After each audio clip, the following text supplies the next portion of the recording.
Hey, y'all, it's Melanie Hale with the Radiology Roundup podcast, and today's guest is Tobias Gilk. Tobias is connected to all things MRI safety expert.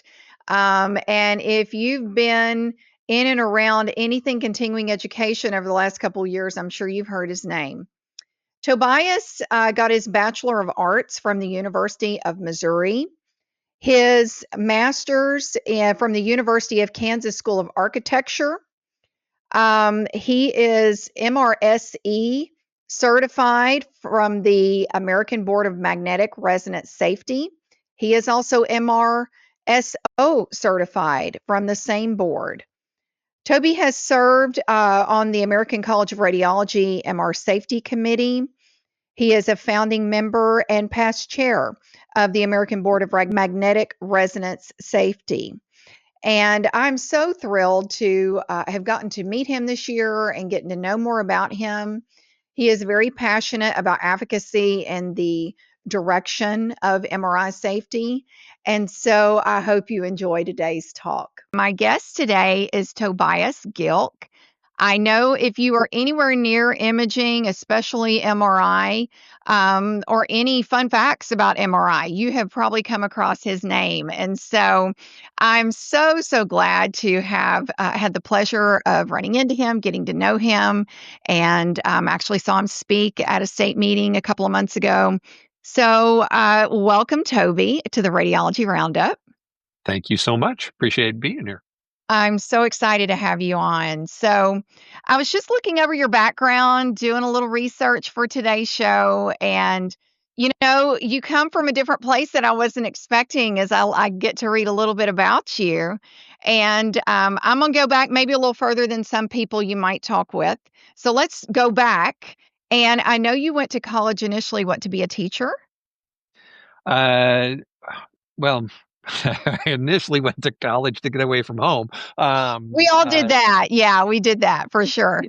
I would love to say that there was a plan when I first went. There was not. I really enjoyed being at school. I really enjoyed learning stuff. And so I went just to go take classes, really. I started that way too for at least a year, bumping around till I ended up in the radiology department. But yes. Okay. Well, so at that point, you were doing that, but then you went on to being an architect. Kind of talk about where that switch was. Yes. I So told you we were going to bounce around. So here we go. fair game. It's all fair game. Mm. So while I was majoring in college, and just taking whatever classes I wanted to, in order to have some spending money, I was working at this theater where it was like the main auditorium on the college campus. And so Monday night would be a lecturer, and Tuesday night would be the campus jazz band. And then Wednesday night would be the student film series, and Thursday night would be the Philharmonic, and Friday night would be, rock concert. Okay. And so our job working in the theater was essentially to make this one building serve all of these different purposes and Sure. essentially change things over one day to the next. And I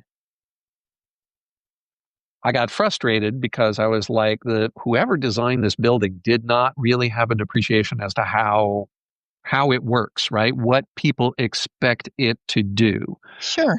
And so I wound up going to architecture school because I was like, well, I'm going to go and design theaters, and I'm going to show these people, somebody who's actually worked inside this building, Right.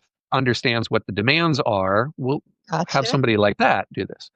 Well, I got into a master's program in architecture, and I'd started the program, and I probably should have done this before I made a choice to invest 4 years of my life in a master's program. But I get there and I'm like, what architecture firms actually hire to design live theaters? Right. And at the time, this was the mid 90s. There were only 2 architecture firms in the United States that did a major chunk of their work was in designing live theaters. And I'm like, it doesn't seem like that's a really wise career choice, Uh-huh. to do this. So I was like, okay, well, I so much for theaters, right? I'll just go and I'll be your, run of the mill architect, right? Okay. And so I graduated with my master's in architecture school, master's in architecture from architecture school. And I go and work for a small architecture firm after I graduate that hasn't done any healthcare at Okay. all prior Okay. to me getting there. But they had been like knocking on the door of the county hospital saying, come on, no, we're good guys, give us a shot. Sure. And just at the moment that I show up there, the guy who's the director of design and construction for the county hospital is like, fine, if I give you guys a little project, will you stop bugging me? Sure. So Persistence pays off. it does. So the director of design and construction gave them a little podunk project, Hmm. and the partners of the architecture firm that I just started working for, they look around and they're like, oh, yeah, no, all of our other architects are actually assigned to bigger, more important projects than this one. But you, new kid, you're not assigned to anything. We're going to give you to the hospital. Anything they want of you, do it for them. Design a So, bathroom, what have you. Okay. Okay. so yeah, the first few projects were on that level, yes. Okay. And so the initial trial balloon, convert a storeroom into an office kind of thing, very Okay. challenging architectural project. That seemed to go okay, so they gave me another one and another Yeah. one, and I was beginning to kind of make inroads with the hospital. Good. And it was that fall, and the hospital came to the partners of the firm and said, "We've got this project. We're not sure whether you're going to want it or not." And the partners of the firm said, "Yes, we want it." And the director of design and construction for the hospital is like, "Before you jump at this, let me tell you what it is, because we're not sure it's possible." Okay.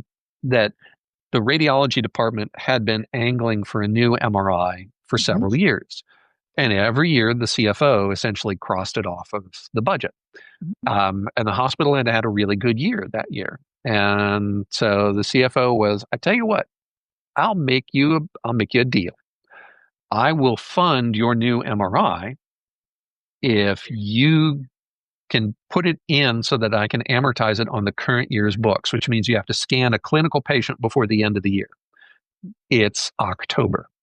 Oh, wow. Oh my gosh. Um, we scanned the first patient on that magnet on December 29th. Yeah. It was just this absolute, Tax deduction in. Have the baby now. exactly. Um, so I threw myself into the deep end with radiology and MRI in specific, right? And I just became so fascinated with MRI. And that project was really my gateway drug. That was the thing that started me, down the road of radiology architecture and planning and design and MRI facilities. And then MRI facilities got me into sort of the physical environment safety, and the physical environment safety got me into operations and that kind of thing. And the great irony is that I've come full circle, right? So I went to architecture school to design theaters because the people who were designing theaters had no idea what was actually going on in it. And I'm doing the exact same thing, but with a different building type, right?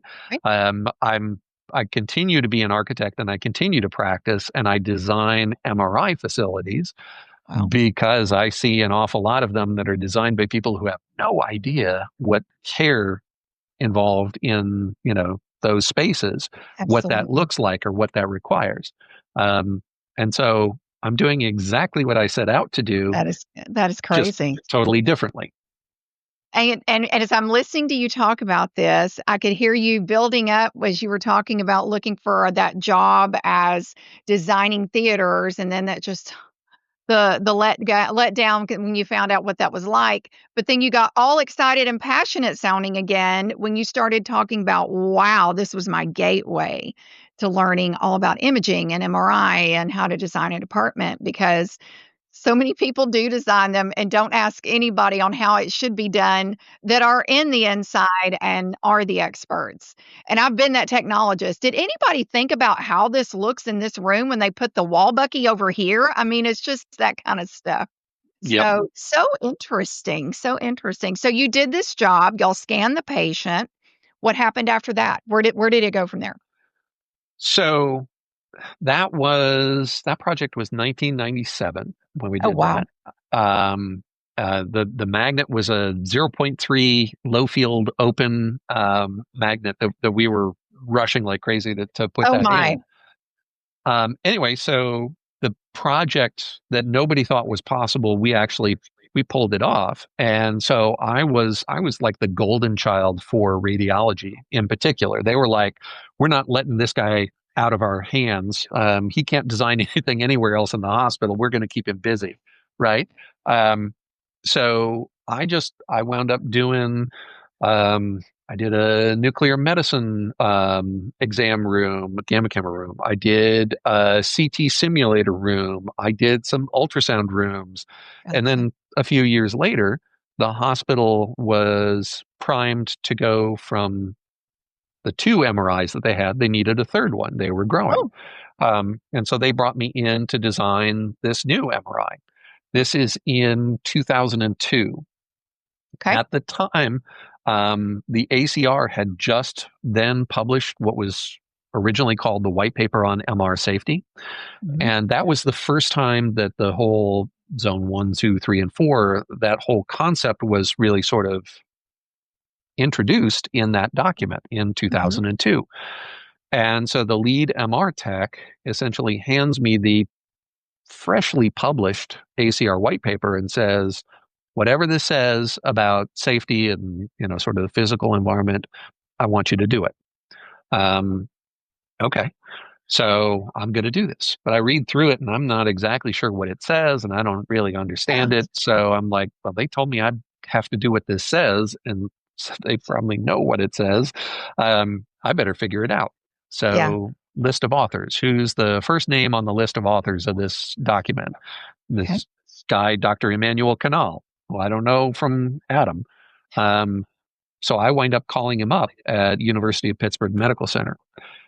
Most gracious man ever, gave me like a half an hour of his time. He gives me Wow. sort of the idiot's guide to, what the design intent was. I thank him profusely, work on the project. I probably reached out to him a couple, three more times over the course of that second project, just making sure that I understood it and that I could apply it effectively. At the end of it, I called him up and I both to thank him, but then I said, look, I hope this doesn't come across as me overstepping. But can I give you a little constructive criticism? Because I think I'm a fairly smart guy. And if I'm struggling to apply this information, I think that probably lots of other people who are going to Sure. struggle to apply this Sure. information. And he was so open to that and receptive. How nice. And we had a conversation about it. And he thanked me for my input and hung up the phone. And that was what I thought the end of it. Turns Mhm. out he wound up appointing me. He was the chairman of the reason he was first on the list of authors is he was the chairman of the ACR's MRI safety committee. And when they reconvened several years later, he appointed me to that committee to be How able to exciting. incorporate some safety guidance for the physical environment. And most of the work that committee did was by email. But for all of the things that nobody could really resolve by email, that got put on the list of things to tackle in a 2-day all hands meeting at the ACR headquarters. My goodness. Um, and so I go into this meeting and I'm surprised that I could fit through the doorway. My head was so swollen. I'm going to go in here and I'm going to teach these radiologists a thing or two about planning these facilities. Um, and the discussions about sort of the physical design parts of it were one of the first things on the agenda. And so I go and I say, I think we should do this. And everybody around the table is like, okay, that sounds fine. Let's do that, and then Toby's agenda item is crossed off the list. So then I sit there for the next 2 days, right? Listening to all of the other conversations that just sail completely over my head. I understand like 10% of what's being discussed. And I walked into that room originally, so full of myself. And I walked out feeling like I was a millimeter tall. I was like, there is so much about this that I don't understand. And I walked out of that room and I was like, well, then teach yourself, figure it all out. Right? And from that moment on, that meeting was late 2005. Oh my God, 20 years ago.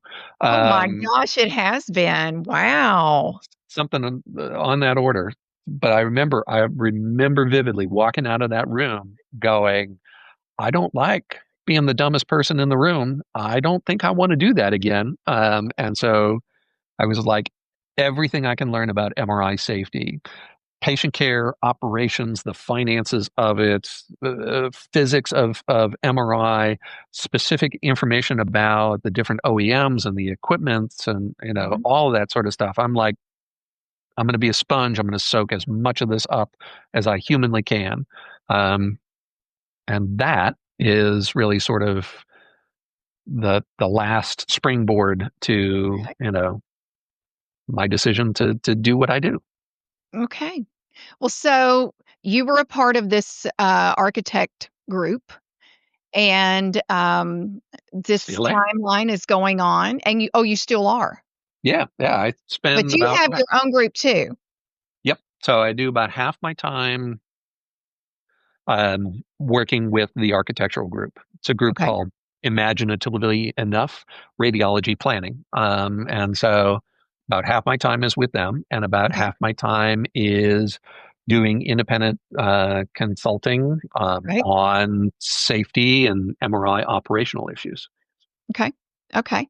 So this group, though, that you originally did start with, they do specialize in imaging departments Yes. and setting up that in a safe way, et cetera, et cetera. Okay. Well, that's interesting. So you've seen the changes of technology and rolled with the changes of technology. It's like our phones that have changed so rapidly, so does the imaging equipment over time, especially MRI in the last 20 years. The equipment and just, the patients that we're willing to put in the scanners. 25 years ago, every OEM essentially had big, bold print legal disclaimers that said something along the lines of, if the patient has anything in them, on them, with them, any implants, any devices, any foreign body, any shrapnel, you do not put this patient inside our magnet, right? Right. And versions of that came from GE and Siemens and Philips and everybody. They all had similar sorts of things. And then in the early 2000s, when MR conditional labeling came upon the scene, the FDA essentially went to all of the magnet systems like, you can't say that anymore. You can't prohibit people from scanning patients who might have MR conditional implants or devices in them. Um, but if you look at like the last 20 years of MRI and just the explosive growth of imaging patients with implants and devices, we used to believe, you know, like believe like the sun will rise in the east tomorrow morning. That kind of belief. We believed that if we put patients with pacemakers in the Yeah. magnet, we were going to kill Right. them. And now imaging patients with pacemakers is Tuesday Right. for a lot of providers. So Mhm. not only is the technology changing, but the types and the nature of the patients and the types of exams that we're doing, all of that is just so amazingly different today than it was 20 years ago. Just mind blowing. I know. The implants, all the different companies and people that are at the table for future change of things like this, that we've got to make sure that all patients, the majority of all patients, are able to be scanned MRI or what have you. So Right. that is crazy. It is. When I first heard they're putting a pacemaker patient in MRI, I'm like, oh my gosh, what are they doing? Or Hmm. has an implant or this or that. Well, do they have a card? Do they know if it's MRI safe? And now it's becoming, oh yeah, everybody, we all do it. It's just kind of crazy. So Yep. Well, I'm glad to know where that passion originated from, since you aren't an MRI tech by trade. But that is a really cool story, and that sparked that passion in you all over again. So really cool, really cool. So let's switch gears a little bit. As you have talked about your work background, I know a different side of you, and that whole super awesome big passion for MRI safety, safety measures, and whatnot. So, where did that really kind of take hold to the other half of you? Because I hear I'm hearing a 50-50 kind of thing on an architect and MRI safety all together itself. Well, so part of it is an outgrowth of the architectural work that we've doing, right? So I wanted to throw myself in the deep end in terms of being able to design facilities for my client that really, really worked for them. And I think part of that was because I essentially got adopted by that hospital. A lot of architects, right? So a client comes to them, we do a project for you, you go away, right? And Mhm, mhm. maybe we see one another again, maybe not, right? But because I was essentially an indentured servant to this hospital, right? Yeah, That I had to be answerable to them, not only for the project that I've got going on right now, but the one that I did for them 6 months ago and the one I mhm, did a year before that. okay, And so I I was a baby architect just kind of coming into my own in an environment where I understood that I had sort of an obligation to the life cycle of the projects that I was designing because I was going to be in the building and they were sure. going to tell me if I screwed it up, and I didn't want that. so so I started from the very beginning of my career looking at not just how do I comply with the building codes and, select pretty paint colors and, other things that architects are responsible for doing. Sure, But I approach this from, look, if we're going to do this, let's do this so that we get sort of the maximum possible utility out of this project, that it lasts as long as humanly possible, sure. that we anticipate the fact that we're going to change clinically how we're going to use these spaces, right? Maybe Maybe we get different patients coming in, maybe higher acuities, right?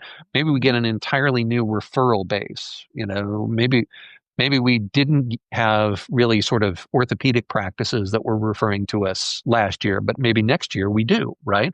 And what does that mean if we have a bunch of mobility impaired patients and maybe we need to make sure we have extra space for wheelchair navigation or Hoyer lifts in the ceiling in the rooms for our CT scanners and stuff like that. Mhm. And so on the architectural side, we really began focusing on how do you operate? How do you want to operate? How do you expect that those needs are going to change over the next 3 years, 5 years, 10 years, what have you? Um, Good question. and what we it was not intentional in the least, but what we found was we began collecting a series of best practices from a management and operations standpoint, right? And when we started working with new clients, we're like, hey, these guys over here have a really great way to do this. Do you want to emulate that? Wow. And it started out just being about the architectural piece of this, Sure. but and I realized, hey, wait a second, I'm doing the same thing with the safety and operations piece of this. And my architectural partner was like, look, that's you, that's your thing that you want to do, you do that. Mhm. um and so that what began through the architectural practice of just trying to get in under the hood, right? Yeah. Walk a mile Yeah. in their shoes and figure out, what do you need without any grand plan or vision. I began developing sort of a quite a library of what I thought were best practices, people who were doing things really Wow. smart. And so my whole consulting gig is exactly that. Who Wow. out there does the best stuff, right? and how can I steal their ideas and share them with other people and figure out. And it's not cookie cutters, right? It's not, well, let me sell you a book of policies and procedures. Yeah. It's about how do you want to operate, right? What what resources do you have? What limitations do you have? What future flexibility do you expect that you're going to need, right? Okay, Mhm. let's begin to build a model that is responsive to your needs. So this is not off the rack, this is bespoke, right? This is Yeah. going in to a tailor and having a suit made for you instead of going into JCPenney and buying one off the rack. Right. Well, I'm just hearing this and thinking about different times I've worked in hospitals where there was a room under construction or something. And literally when it's over, as I mentioned, it's like they didn't even talk to a frontline technologist at all. And it's just like, okay, you guys come on in, do what you do. We want that piece of equipment, or we want to drive that car out, get it all fixed up for us. And Mm-hmm. not even talk to a frontline technologist about, well, can I really get a stretcher in here? Can I really make this work when I have to do skull work or something or whatever? I mean, it's just I'm hearing someone who doesn't do that every day, that you actually care what we think. And how nice to do that. You actually keep notes of this information for the next place. And I really that's so heartwarming that someone actually cares what a frontline technologist needs in their day to day, and how important it is for them to be a part of the conversation in the planning. Yeah. We, I, I actually almost got the architecture firm fired from a job once because the director of design and construction, who fancied himself, this not for the same hospital, this was for a different client. He fancied himself sort of, weekend warrior architect or whatever, and he had done a design for the project and brought us in. And he's like, this is the project we want you to do. Now, usually when you bring us in for architecture and design, we're like, great, you've got a starting point. We're going to brainstorm and we're going to come up with some alternative ways to try and solve the problems in your facility. And so there was a kickoff meeting, right? And we show up to the kickoff meeting, and the director of design and construction this is the project as has been defined, and these are the architects that we've got to design this project. And we're like, thank you very much. Here are 2 or 3 different alternative designs, based on the needs identified in the original kind of project kickoff. Uh-huh. And we realize that none of these are right because we haven't had a conversation with you yet, you the end users, right? Right. But these are different approaches that we're proposing for this project based on what we've seen be successful at other facilities, right? Mhm. And you tell us what you like and don't like and what works and doesn't work, and we will modify these, in response to your particular needs. Anyway, so we go in and we do that, which is sort of our typical model It's your for approach. working on projects. Exactly. Yeah. And we come out of that meeting, and the director of design and construction wants to rip us a new one, Uh-huh. and he's like, the project was designed. What were you doing? And we're like, well, kind of hard to say, but, the design you gave us sucked. It was really, yes, it had the spaces, and yes, this one was next to that one, but it didn't really respond to how people were going to use those spaces in patient care. Your Bucky on the wrong wall example, kind of Yeah. thing. Um, and boy, he was hot. I mean, he wanted to kick us off right away of the project. But the problem was that the radiology department loved what we had done, and so he was sort of painted into a corner, and I love couldn't it. really couldn't kick us off the project. So It's important to be part of the conversation. It really is. Not just some guy, a CFO, CNO, whoever. How about a frontline technologist and saying, well, right. these were our pain points in the old room. And this is how it would be great. Talk to two or three of the shift leads or whatever, and just say, this was how it would be much more functional based on what I saw with this new equipment that we're getting, and go from Yes. there. It'd be so nice to be a part of that conversation. So, okay, I'm going to go forward a little bit. And again, I want to talk more about your MRI safety. And again, I've seen you speak. I know you do a lot of lecturing on that. And so, from the days, I'm going back to when I was a student in the early 90s, barely in the 90s, that MRI was something that came on a truck to, East Texas once a month. They go, why do we need that? We have CT. We can get a head done in an hour and a half. Yay. And it was crazy times. But now, here we are. We're talking about 17 MRIs that are out there, and it's just like mind blowing with the technology. But with that, and that it is really utilized more than ever, we're talking about MRI specifically.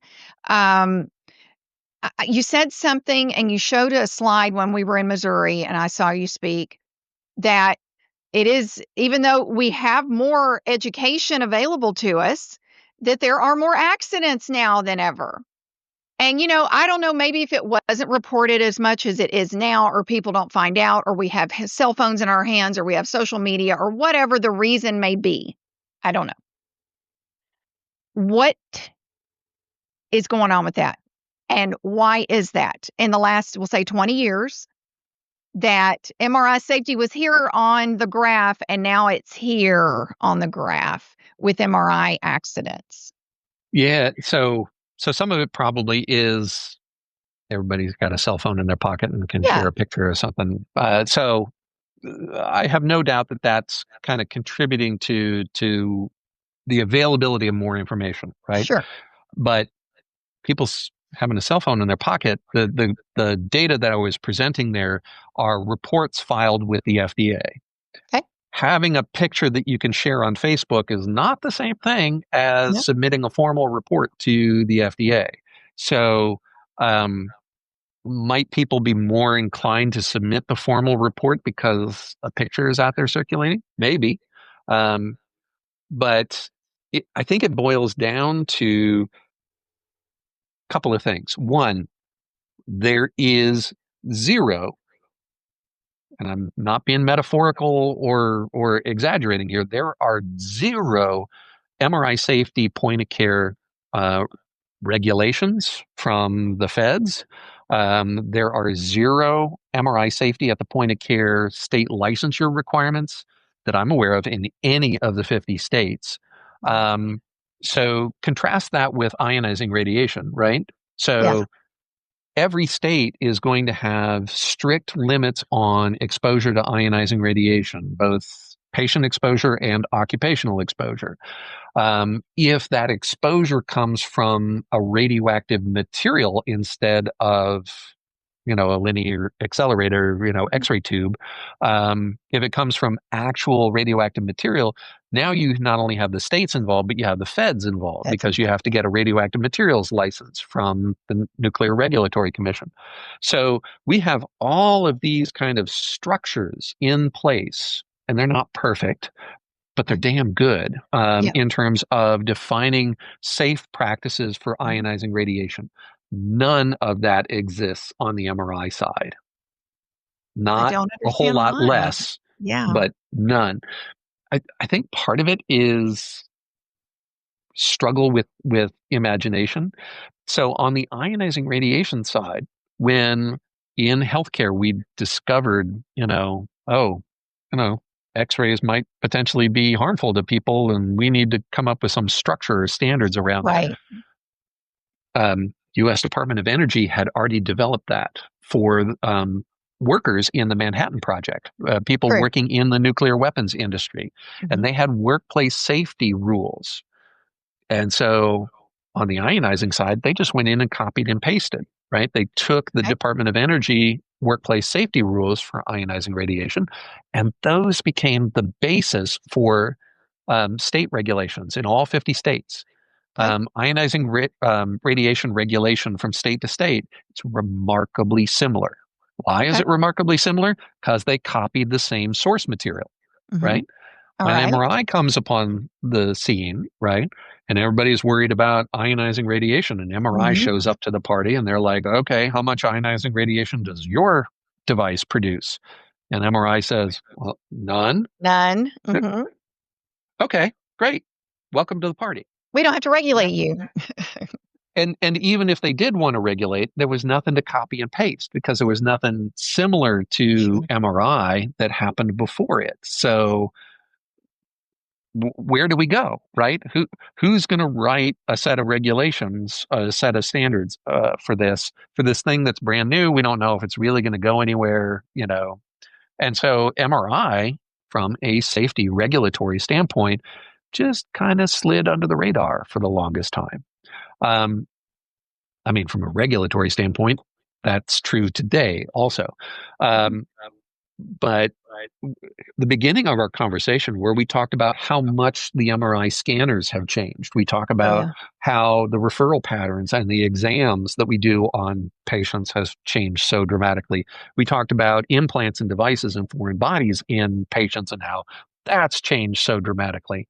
Yeah. So it's easy to look at that graph that I present, you know, Mhm. showing MRI accidents over the last 25 years Sure. and see a small number at the beginning and a big number towards, you know, now, and go, man, we suck. We are just Right. gotten so bad at this. Right.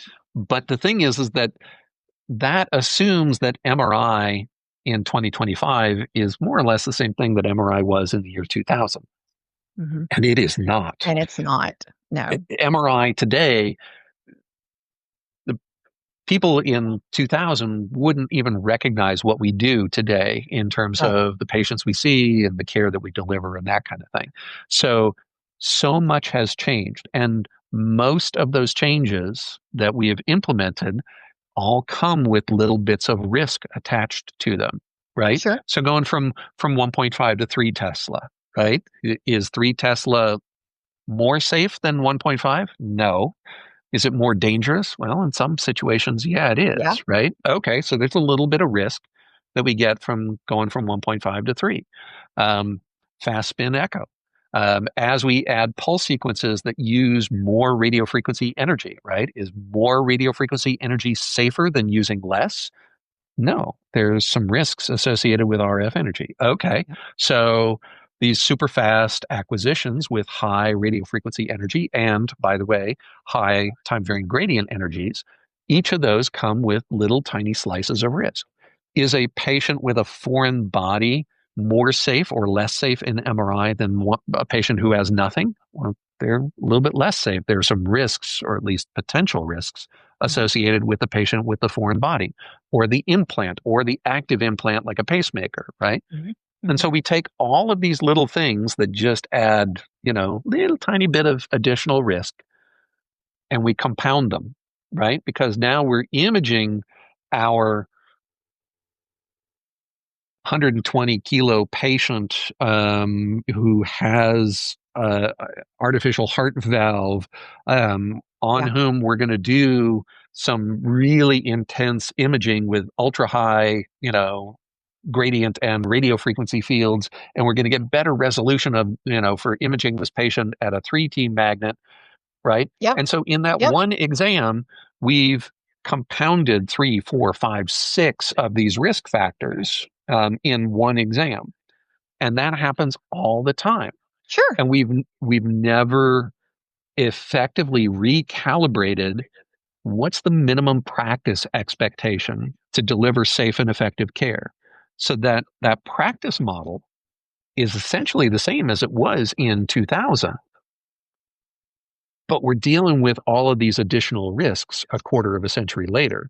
A lot more power And yes, yeah, a lot more risks of all different types. of all different Um, types. Yeah. and and we don't have the rules in place. We don't have accreditation standards in place. Um, CMS isn't looking at this for participating hospitals Mhm. and outpatient imaging providers. Mhm. It really boils down to the individual hospital or the individual outpatient imaging center. and their freedom to choose whatever standards they think are appropriate. And I think we're past the point where we should say, you know what, guys, there's a minimum floor that everybody has to kind Yeah. of start at. And if you're not there now, you got to do whatever it takes to kind of get to that minimum point. So you're making me think back to a time, and you being around imaging as long as you have, you'll remember this. When You're calling me old. I'm not, I've been in this longer than you, so I'm saying all these little milestones, especially the MRI truck back in the 90s. Um,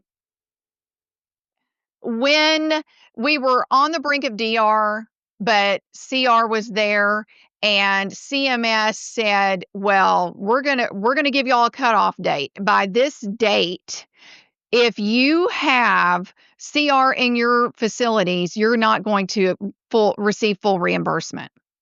And then there was a milestone where if you don't have um, registered mammographers, MQSA, that are taking care of patients, then you're not going to get reimbursement. I mean, there were these different milestones. So, I mean, I'm thinking back to everybody knew it was coming. Everybody knew it was coming. We have to have best practices in place, or we've got to have a deadline to get rid of this equipment and have this equipment because we've got to have our reimbursement and get full reimbursement available. Different milestones like that. And as I hear you saying these things about MRI safety, maybe that needs to happen here too, where CMS, FDA, ACR, whoever, Joint Commission, somebody says that by this date, everyone working in MRI has to be MRI ARRT registered or ARMRIT registered. And then every department has to have a best practices in place for a 3T unit. They have to have a deeper level of best practices for a 7T or whatever. I'm just saying there has to be like milestones that come ahead, and it Mhm. connected to money, where by this date, all that has to happen, or we're going to start pulling your reimbursement back. So I'm thinking of those different milestones in place where it really got people moving that might not have been moving otherwise, because it connected to money. And so, Sure. is that the answer? I don't know what the answer is, but, you know, we need to be looking at this because accidents are happening. I don't think it's because people aren't, well, let me say people. I'm going to talk about imaging department. Imaging department, obviously technologists are educated, but it's that nurse. I listened to one of your podcasts this morning. It's that nurse pushing that ICU bed into the room, the MRI room, who has no idea. She's just focused on her patient. She's just focused on getting this patient down here, staying with her patient. The MRI tech and went to the bathroom, and here comes the patient and the transporter and the nurse, and they have no knowledge of what zone 1, zone 2, zone 3, zone 4, that what that means, that there Right. are not MRI safe equipment that she is bringing in there. So, or they're a code. They're running in there to save a patient, and it's a code situation. So, I just think about that. When do those best practices change? I don't want to say that nobody's doing this because I know they're doing this. I know that when I've been a technologist, you got to do your monthly safety videos and blah blah as an employee. And one of those would likely be MRI safety. And okay, the education department says check mark. The ICU department has done their monthly MRI safety video. We're good to go. But did they Yeah. really pay attention? Are they really thinking about what could go wrong because there's nothing forgiving in an MRI room? So maybe they need to see those scary videos of don't let this happen to you. Yeah. I reluctantly agree with you, not because I don't want to agree with you, but No, I hear you. Let's have I, it. yeah, I don't, I feel bad about manipulating people emotionally, right? And showing them the I horrific don't. I thing. worked in education for 26 years. So I'm like, okay, life as you knew it out there no longer exists because you're in here for 2 years now. And this is how it's going to be. You're going to be caring for patients. There I, you go. They need you. They're going to be at their worst. They need you to be on your game. And that's where my mind goes, is that patient needs you. They're not thinking about an MRI safe room. Right. Yeah, So I think, yes, you're absolutely right. Just the change in patient acuity and patient types that we see in MRI, which yeah, means we have more nurses, coming in with the patients. We got respiratory therapy, we've got CRNAs, we got device reps, we've got cardiology and EP, we've got neuro reps, coming in. So we have this entire football team of support staff showing up at one time absolutely. or another. And so we have these environments that are really dynamic, really confusing, but all kinds of potential for things to go badly. And we need to respond to that. At the same time, I think we got to be careful about just sort of loading people up with another 17 CPLs that they have to complete this quarter. Exactly. I agree. So I think we need to be very strategic about who goes to MRI, right? Because I 100%. want somebody who goes there on a regular basis because so that they get it's muscle memory. It's use it or lose it, right? If you're not Good point. exposed to the risk on a regular basis, and people aren't giving you the reminder of, hey, did you give yourself the pat down? Make sure that you don't put your cell phone back in your pockets or whatever. Yeah.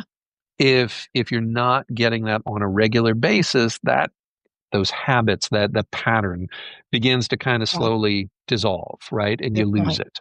So I think instead of,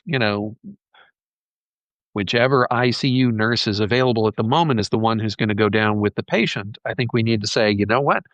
We're going to train 2 nurses per shift. Have Um, some designation. Yeah. Right. And it's going to be one of those two who's going to go with the patient down to MRI. Why? Because they will then get sort of the repeated exposure, the rules in MRI will begin to make more sense to them over time instead of, God, why do they have to be so different? Why do they have to be so problematic about, Right. Right. emptying your pockets or whatever? No tech fusses about somebody asking them, did you empty your pockets, right? Because they Nope. understand what the Hmm. costs are. They understand what the implications are. And I'm not saying that everybody who works in MRI has to be an MR tech, but we have to have people in that environment Yeah. who have internalized the messages of what it takes to be safe there. And I think that that's a problem. To your point, there are providers out there who are knocking it out of the park, who do a great job. They take this very seriously, Yeah. and they put a great deal of time and energy and effort into making sure that their departments and their policies and their staff and the training, you know, protects everybody, including the institution. Yeah. And I celebrate those providers. And when I start making disparaging comments about sort of the state of MRI safety, Yeah. um, we need to recognize that it's a bell curve of the distribution of providers out there. There's some who, like I say, at the very end of the bell curve are knocking it out of the park. Yep. There are others out there that are just complete cowboys, right? Thankfully, Yep. that's a very small number. And most people are kind of hanging out in the middle, and they're like, yeah, if Joint Commission requires us that we do something, we'll do it, at least when the surveyor's around. I've seen these departments. I have. I mean, but I'm thinking too about environmental services that go in there and clean. Yep. I mean, I, on everybody, my there's computer, new I've got more employees, pictures. there are new baby ICU nurses. There are new employees in environmental services. There is a new person on the code team that just joined today, and they've not been around this necessarily unless they had MRI at their last job, or they may have just gotten out of school. So I'm thinking about that. And we had this similar conversation. I had a similar conversation with Sony Boito when I recently interviewed her. And, we talked about the checkoffs that every education department says, okay, everybody has had MRI safety check. And she Hmm. said, yes, that has to happen, but maybe it is frontline supervisors who come and do a hands-on in the MRI department, and they go back, and I like what you did, pulling your idea in. Okay, Sally and Joe are going to be the designated MRI nurses that go with ICU patients downstairs, and I am directly bringing them to the department. We're going to show them what it looks like.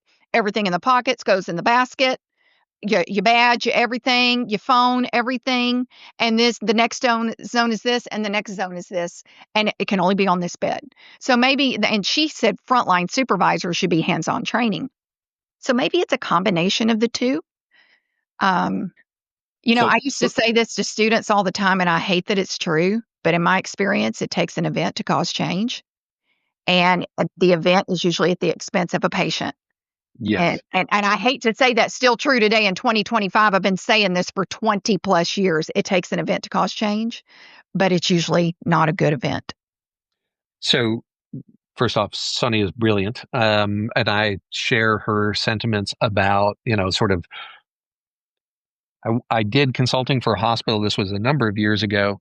And I walked in the door, and clearly whoever had hired me to come in and do consulting at that hospital hadn't really gotten the approval of the radiology director. And so I walked in, and I was like, not exact. Nobody rolled out the red carpet to welcome me, shall I say. And so I walk in, and one of the first things they say is, tell me about your facility and your practice and who gets what training and whatnot. And, the person was essentially saying to me, "Oh, we don't have any problems. We train everybody in the hospital to level 1," which is sort of the basic operator inside the MRI environment level training defined by the ACR.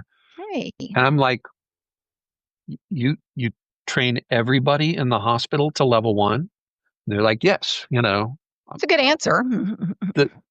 The housekeepers and the cafeteria staff and, people who work in the laundry, they're all trained to level 1? Yes. I'm like, you have bigger problems than I was led to believe, because if you think that these people who do this 15-minute CBL once a year, are effectively trained to operate safely in that environment, you're deluding yourself. You're not going to convince me. There's no convincing me that that's a successful approach. I have no problem with facilities who want to impress upon their staff the fact that MRI is a unique environment and that there are risks, that they shouldn't go there, right? Risk training people that there are risks there and that they should avoid exposing themselves or others to those risks. Yeah. That makes perfect sense. The idea that we're going to train people who have no business going to MRI in the first place, that we're going to train them as MRI safety trained individuals, that to me raises 100 red flags for the one issue they think that they're trying to solve. So agreed. That's really problematic. I think we need to focus on who needs the skills and how do we make sure. If I would much rather, if this hospital had 500 people on their staff and everybody had to do the 15-minute CBL, so quarter of an hour times 500, that's what, 125 hours of training for the staff across everybody in the hospital. There's so many ways that I could better invest 125, training hours instead of. That's another thing. I mean, that's time away from patient care. And so exactly. How about make it quality and not just a check in a box? So exactly. Yeah. I think about the hands-on frontline people. Sally and Joe, you are going to be the two people. Or, when they're on vacation or this shift or whoever, designated people. I've got some kind of designation, whatever. And they know. Yeah, I agree with that. I like that. So what do you look forward to for MRI safety from here on out? I know that's a loaded question, so narrow that down in a perfect world. Or in a not perfect world. What would you like to see? So my initial reaction was because, just so you know, I am beating my head against the wall with several different states, I've seen trying. your videos, and I'm not going to get in the deep details of them, but I'm seeing your videos. Yes. So um, I'm when I learn about accidents that happen in MRI, and I'm trying to figure out, okay, how do I get information about these? And I go to Mhm. the states, and I'm like, did somebody submit a report on this accident? Can I get a copy of the report? Um, and most of the states are essentially like, yeah, we don't know how to regulate MRI or MRI safety, so we didn't investigate. We didn't do a report, on this particular accident, which I think creates this really horrible feedback loop, right? I never heard about an accident that happened, in the facility across town or the next state over or whatever, even though the reason that they had that accident was bad practices, and my practices look a hell of a lot like theirs did, right? Right. So I'm I'm like uniquely positioned to have a repeat of whatever that bad Yeah. And I incident want to be was, sure I right? don't do that. Right. Yeah. But the only way that I'm going to recognize, hey, wait a minute, maybe these practices that I think are safe and secure, maybe they're really not as much Right. as I thought they were. The only way that that happens is if we learn about the accident that happened at the other site, right? Mhm. Everybody wants to bury that. Everybody wants to drive that as far underground as Because is the lawyers possible. are looking to chase it, and I know that. I do. Right. And even if it's not the lawyers, people are just concerned about public perception and, what if word gets out? There was a hospital that had an accident, and I was like, look, I understand that you've got legal liability. I understand that if somebody got hurt, somebody might be trying to sue the hospital. Tell you what, I'll make a deal with you. Um, you have your hospital attorneys hire me for $1, and now I am a consultant to the hospital, and I'll sign whatever confidentiality, Gosh. non-disclosure agreement. I'll sign whatever you want to put in front of me, as long as I can talk about the causes behind the accident, right? Yeah. These are the things they thought were going to protect them, and these are how those things didn't work the way they intended them to, right? Yeah. And this is what happened as a result. If you let me do that, right? Um, I will do that essentially for $1. Wow. I will never name the facility, Hmm. or where it's Hmm. located. I won't Hmm. Of identify any individual associated with it. It is just about what were the causes of this accident. course. And so it's not just about the liability, because, I will essentially tell the attorneys, write it up as airtight as you want to, and have me bound and gagged legally, from Just want to use it as a learning and teaching moment for others. and That they shoot is me how we down grow. every It single time. is. Yeah. So it's not only about the liability; it's about the perception. It's Have you about had the anybody take you idea. up on that deal? No, not yet. I Darn. there will be hopefully be a first, but I no, hope so so. If far. you're on listen out here, here's somebody who wants to help the situation and not put the spotlight on you. We just want to learn so we can all do better. Y'all Right. listen up. So it's you asked me what I would like to see, and uh, the I would like to see I would like to see some kind of organization that's responsive to the idea that, um, if if we don't share information, Yeah, of we're going to repeat the same mistakes. course. And the the thing with MRI is 99.9% of the mistakes, we know what they are. Not only do we know what they are, we know the best practices that will prevent the bad thing from happening. Mhm. So why why can we not find anyone out there who's willing to kind of talk about this at scale, right? I mean, I know I have done. I will continue to kind of do individual case studies. I work with this organization, carereporting.org. That's an MRI adverse event reporting platform that essentially treats everybody and all of the sites confidentially. And we do case studies. So we do these sort of event reports that strip all of the identifying information out, right? And the whole idea behind this is, quite honestly, there are not that many MRI accidents that surprise me in terms of how they happened. What surprises me, what upsets me, is that they don't surprise me. That we know exactly how these accidents happen. We know what the root causes, the contributing causes are. We know that there's a body of existing best practices that are out there.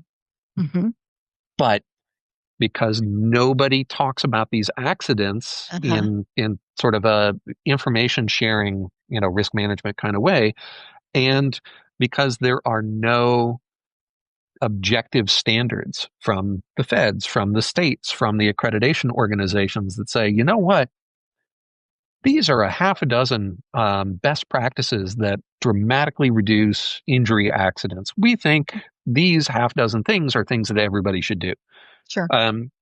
Because that stuff doesn't happen, we're left with everybody making decisions about what they think is important, what they're willing to do, based on the anecdotal information that somebody puts in front of them. And so I'm doing my best to try and put as much anecdotal information in front of people as possible. So at least, they're making slightly better informed decisions than they would without that information. But we don't have anybody in the radiology space who says, you know what, MRI patient safety is important. We need to better understand how safety incidents wind up happening, what makes things go sideways, right? Yeah. And we need a feedback loop. We need to essentially say, you know what, there are enough of these wheelchairs going flying at magnets that we should really begin to define, okay, if we've got a dozen wheelchairs flying at magnets in the last month or whatever, maybe we should require that only MRI wheelchairs are painted, bright purple or something like that to make them easily distinguishable. Right. Or we put some kind of, flag on them, or we require the use of ferromagnetic detectors at the doorways, or we can come up with a bunch of different things, but nobody's closing that loop. Nobody is saying these how accidents are happening, and this is what we should be doing to stop that. And the choices of going back to something you said earlier, the choices of who gets to fix that, right? We can either change 50 states individually and what their state requirements are, or we could change 8 accreditation organizations and what their standards are, recognizing that they're all in competition with one another, and providers will jump ship if the other accreditation organization is 20% cheaper or requires 20% less paperwork. Well, then I'll go from ACR to, rad site to whomever. Right. So they have an economic disincentive to put in place new safety requirements, because if they put in a safety requirement that the competitor doesn't have, the competitor's cheaper to comply with, and everybody's going to go that direction, right? So 50 individual states, 8 accreditation organizations. The one that so not even trying to push this through Congress. Let's get it done through the accreditation bodies. Well, I want to go above them. The only reason the accreditation bodies have any muscle is because of CMS. Right. So if... Think about a sentinel event. When a sentinel event happens at a hospital, well, dominoes are falling. Right. And all these people are on a meeting, and all the, risk management, and all the people are there, and safety and everybody. But that's not happening here unless the patient dies or, is loses a limb, life and limb, something happens. It's just, oh my gosh, did you see what happened? Nobody was hurt, but we're okay. And then Yeah. it's not talked about again. So I've kind of had my ear to the ground with CMS has done some investigations of MRI accidents. They have, in some instances, essentially declared immediate jeopardy conditions, which essentially means hospital, if you don't get your act together within a month, you no longer get reimbursement for any CMS Yeah. services, right? And that threat of withholding funding, well, that'll It get gets their folks' attention attention, real quick. Yeah. right? Just like it did for Um, these other milestones. Yeah. but short of that, I mean, CMS essentially has one tool at their disposal, the nuclear option, right? We will stop paying you, Mhm. and anything less than that, and people are like, okay, we're sorry that you're unhappy. Have a nice day. Mhm. Is pretty much what the hospitals can wind up saying to CMS. Um, so we only have one enforcement tool, the nuclear option under CMS. And the way that CMS works is um, if the facility says that they've made the corrections, oh, well, the thing that happened last week, yeah, no, we had some meetings about it and we fixed it and we gave some remedial training to everybody. Uh-huh. If the surveyor believes what the hospital is saying, then CMS's hands are effectively tied. They're like, oh, well, the problem has been corrected. We're not Mhm. allowed to say boo, despite the fact Mhm. that it happened, despite the fact that the hospital may have failed to report it to CMS as they're obligated to do. Right. Um, so and I appreciate that we want to essentially incentivize hospitals to improve when they recognize that there's a problem. We want to incentivize them to improve. And I'm not trying to suggest that everybody should get their wrist slapped for everything they've ever done in their entire life, going back to the beginning of time.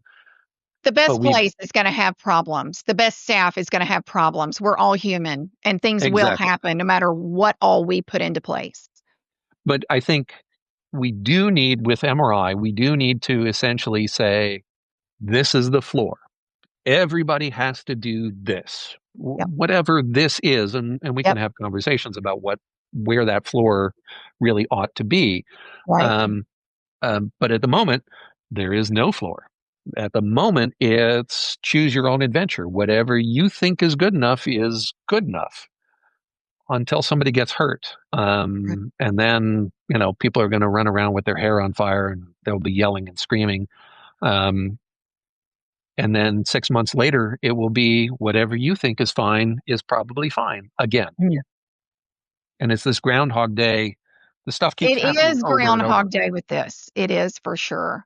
So today in May of 2025, and this may be played later, but I'm just going to ask you, Toby, what can Melanie Hale, if I were an MRI technologist in my hospital or my imaging center, what can I do as a technologist? Because I am a technologist. I don't work for CMS. I'm not the CFO or the CEO of this hospital. What can Right. I do to prevent up to 100% as much as I can? I know it won't be 100%, but the most that I can do. Sure. So I'm going to give two answers to that. The first of which is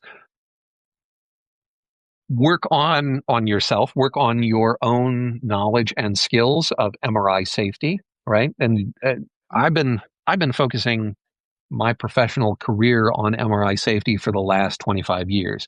And Mhm. I'm here to tell you there is so much that I don't know, right? And there's so much that I want to continue to learn about this. So anybody who tricks themselves into believing that they're on top of the mountain in Yeah. terms of MRI knowledge or MRI safety knowledge, you're not. Right.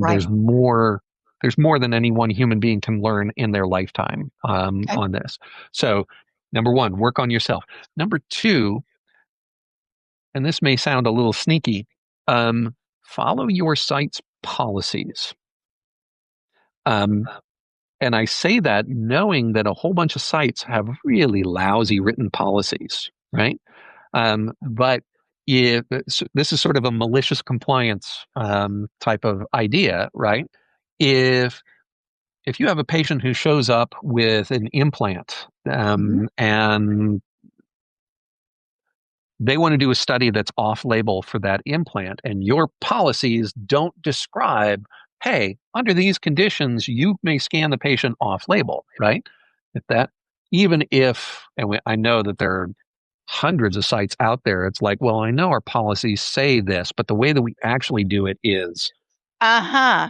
It says this, but this is what we really do. right. Don't do what you really do. Do what your policy says, right? Mhm. And For I'm this not saying that, doctor, we go ahead and do it. right. And I I'm hear not that saying one that a lot. Yeah. because I want imaging services to grind to a halt. And I'm not saying this because I want to like punish the No, no, imaging no. center or hospital owners or operators. I'm saying this because most hospitals that I see, most imaging centers that I see have mediocre at best policies, right? That don't really reflect how we take care of patients. And I want all of those. I want the head chief of radiology, right? I want the radiology director. I want them to wind up sitting around a table going, you know, our techs are calling us every other patient because we don't have policies that describe how we're supposed to do this. And they want official sign off from, Mhm. um, if their phone is ringing, 20 times a shift, because the policies don't say how we're supposed to take care of this patient, sooner or later they're going to sit They're down gonna and they're going to sit down and they're going redo to their research and policies. write some policies, right? Yeah. And building a comprehensive set of policies that are informed by today's best practices, Mhm. is one of the very best things that any provider can do. And I like that. Yeah. techs have the ability to kind of nudge your docs, your radiology directors. You have the ability to kind of nudge them in the right direction. No, you can't force them to do it, but Mhm. you can do your job the way you're supposed to do your job, Mhm. and follow policy. Yeah. Okay, I like that. That's an actionable thing I can take away from this, that I can sit down and really focus on the policy and say, "You know what? We have been doing this for this doctor over here for the past 6 months. I've been waiting for something to go wrong, and that's my license. That's my shift. That's my name that's gonna be on that could potentially happen." So, that is an actionable takeaway, guys, that you can Mhm. do from this. So, Toby, where can people find you? I know that you give MRSO safety classes. Where can people locate you that are interested? Maybe they want Uh, to hire you to be their architect or pay you that dollar. The lawyer group wants to pay you that dollar. there Yeah. you go. So, if you're an MR tech, you can. One of the best places to find me is on Facebook. Actually, there are lots of reasons not to be on Facebook, but a good one to be on Facebook is there's an MRI safety group page. There are now 32,000 people from around the world that are in this group. So Wow. it's not the Topi channel. There's so many people there, and it's a great peer resource. And questions just get answered like that. Send me that link, Uh, Toby, and we'll put it in the show notes. will do. Yeah, Yeah. if you're on Facebook and you just look up MRI safety, Oh, and you look MRI for safety. Okay. groups named MRI safety, uh, Gotcha. it's there may be other ones, but this is just MRI safety. Okay. And like I say, there are more than 30,000 people on there, and I think it'll give you Wow. like the user count when you're looking up groups. So you can find me there. My consulting business website is gilkradiologyconsultants.com. I'm Okay. really good at coming up with boring names for businesses. Um, with some colleagues, I'm working on a new MRI safety textbook that we hope to have out in this fall of 2025. Um, Brr. so that's a little pocket resource Awesome. Yeah, that'd be that great. you can Look have at and that. keep with you. Awesome. Well, Tobias Gilk, thank you for being on the Radiology Roundup. And I look forward to the conversations that this will spark. And I hope you hear some feedback from this because I think there are technologists out there. If I think about maybe not in a major hospital, but maybe in an independent imaging center that the policies haven't been looked at in 25 years. And we do this for this doctor over here situation and this. And, that tech is just waiting for the shoe to fall and would like to know maybe where they have an avenue to do what's right. And we all want to see this progress. I'm speaking for everybody, like I know, but I want to see this progress where there are best practices put in place for safety that there is a reporting process and that there is something that we can all come together and learn from for these unfortunate accidents that have happened. Whether it's a patient that we're concerned about or it's a fellow worker, we all can Hmm. be at risk. And we are all usually focused on the patient, forget where I'm at, forget what's on me, and boom, that's where it happens. So, Yep. well, thanks so much. And I look forward to maybe having you on in the future after that book's out. I would love that. Thank you so much for the invitation. I'm so glad we had the chance to talk today. Absolutely. Hey, y'all. Melanie Hale here with Advanced Health Education Center in Houston, Texas.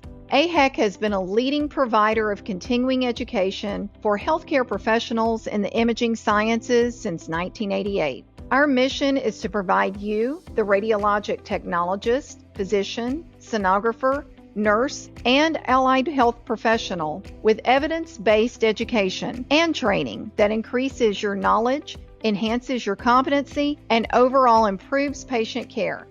Technologists, has the time come to learn a new modality?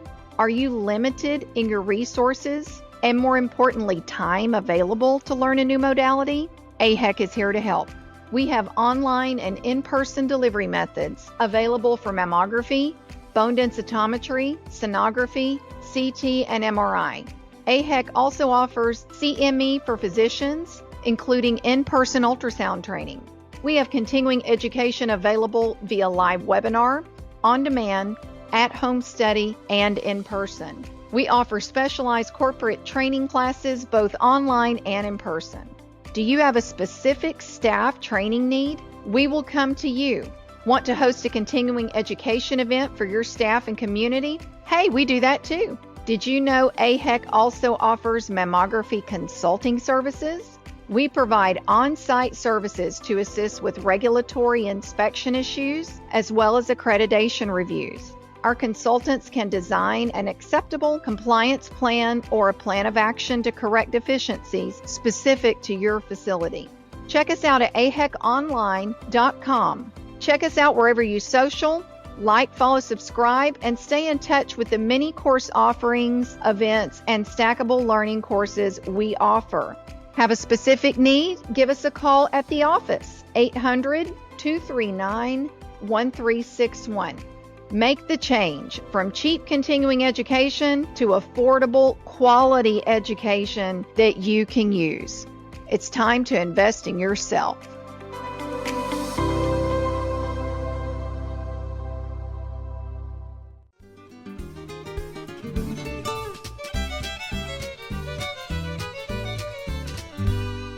Hey, y'all. In today's takeaways, I was thinking back over my conversation with Toby, and the first thing that came to mind was just because your job is down this pathway or you're going down this pathway doesn't mean that you can't find another path and a passion, something that ignites in you, and make that part of your job.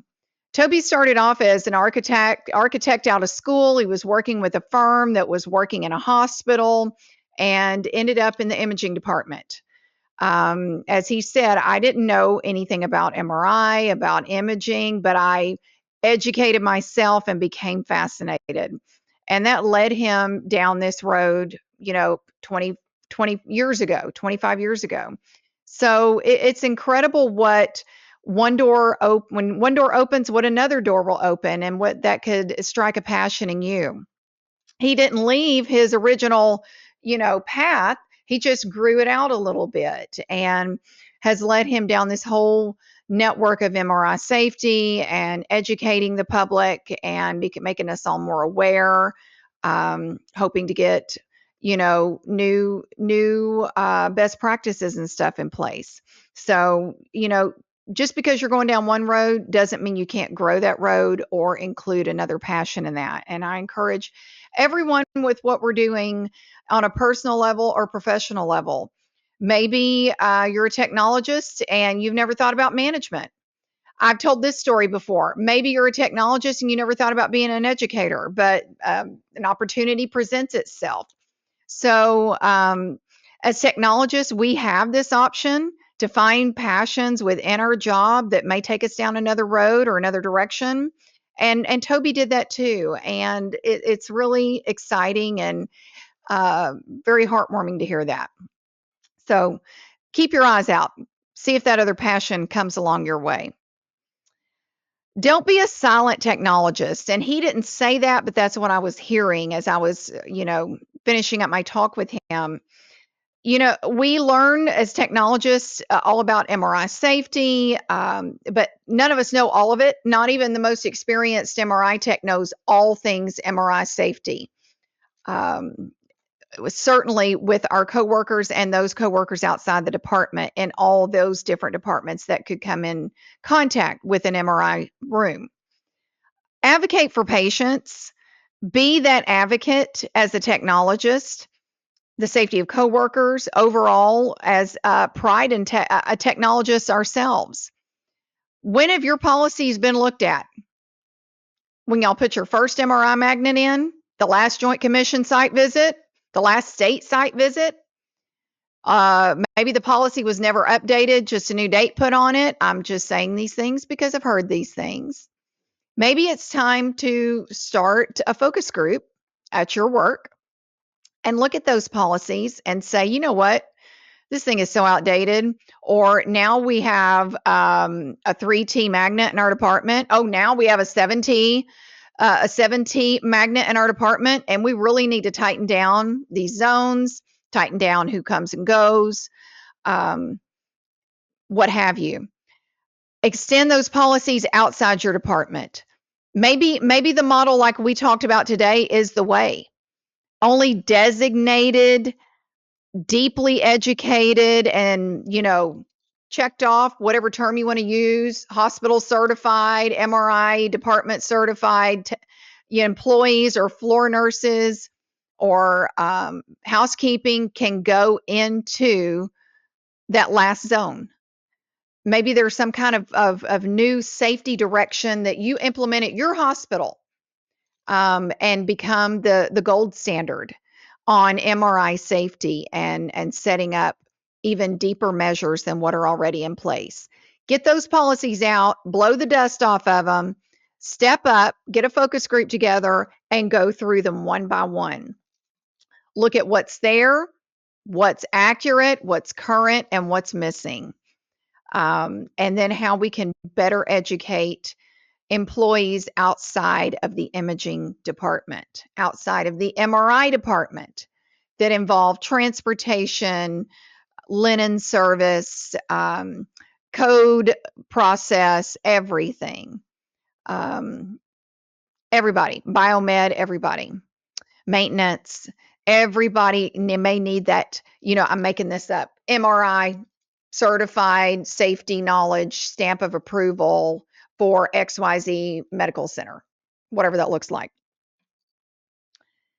I know that this is a stretch, but you can always start the conversation. Talking with your elected officials. Start at the state level, start at your local county level or your parish if you're in Louisiana. Talk to your federal elected employees and let them know. Or ask them, what are y'all doing about MRI safety? Where is this on your radar? What are you doing for your patients? There are no federal processes in place. Maybe there needs to be. We all know there needs to be, but this is the conversation you might have. And it connected to their CMS reimbursement. Um, you know, today we talked about different examples, different milestones of CMS will stop or reduce your reimbursement if this is not done by this date. If you do not have CR or film equipment out by this date. If you do not have registered mammographers by this date. If you do not have registered CT technologists by this date, or maybe that's a system process. These are different, dates or milestones that you can put in place. I'm saying this again as if I'm having the conversation with the congressman. That could be setting up best practices for MRI. MRI is new, but it's not new. It's now been around close to 30 years. It has been around for 30 years. What am I talking about? But it's maybe not been in every hospital for that long. But safety, it's got to be talked about. And because it's not ionizing radiation, maybe that's why it's not talked about so much. So, it gets people talking about it and asking the questions. And maybe that starts from you planting the seed. So I encourage you to do that. Guys, thanks for joining us today. Help us share this podcast, hitting that like button, that subscribe button, giving us a review wherever you listen. Share with your colleagues. Let them know that technologists and things that are happening in our world are being talked about in the podcast world. Help us grow this. That helps us get in front of more people and lets people know more about what technologists do and lets us be seen out there. Thanks to John Largent, my producer with Largent Media and his team. Y'all do such amazing things every day and do so much for us. And I appreciate it. And guys, go out there and do good. Let people know what a technologist is. Have the conversations. We're not just button pushers. We're not a nurse. We're not a doctor. We are frontline caregivers and we are first. So be proud. Don't just say you're the tech. You are the technologist and be proud of that. Share our profession. Talk to your local high schools. Give back. Find a way that is passionate to you and that you're enjoying. So go out there and do good, guys. Share this out there. Peace, love, and rad.